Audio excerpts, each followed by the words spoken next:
All right, and you're back with us, continuing on the series with the Freedom PS21 service videos. In this video, we're going to be focusing on the high limit switch. So the high limit switch, and I'll just put the camera right in here.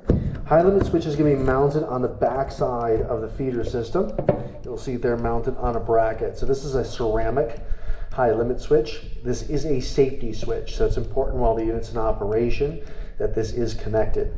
The idea as a safety switch is that this is directly in line with our auger feed motor. So in the event that we have too high of a heat back there, this switch that's normally closed will open and it will break circuit to that auger motor.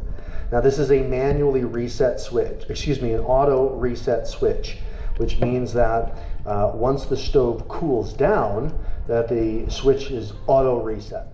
However, if we do have an issue with this switch tripping, we want to take a look at some of the areas in the stove why this switch might be tripping. Okay, so first off, we want to make sure everything is cleaned out and good. Let's check our fire pot. Let's check our fuel hopper. Let's check our auger shaft. Let's make sure that we don't have any ash blockage.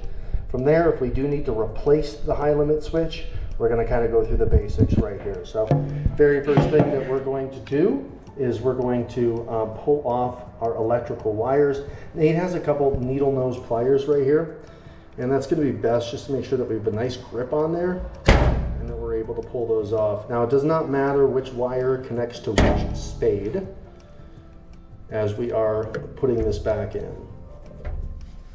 But the connections can be a little tight, so a needle nose like that can be your best friend. So again, anytime we're working back with the stove, any electrical components, always make sure this is unplugged from the wall. But once the wires are released, we really just have 2 bolts right there. Again, you're going to want to have a set of metric Allen wrenches. It's a tight space, but these shouldn't be too tightened down on there. It should be fairly easy to crank open, but we've got 2 bolts that hold this high limit switch on there. So Nate's just showing you how the Allen wrench goes in there. Those loosen up. We're not going to fully take this switch out. Just wanted to show you where the high limit switch is, what the high limit switch is for, and if it does come time to replace it, how you go about that process. So thanks again for joining us on another service video on the PS21. If you do have questions or concerns regarding your unit, limit switches, anything of the sorts, leave us a comment down below. We're always here. We're always happy to help. Thanks so much.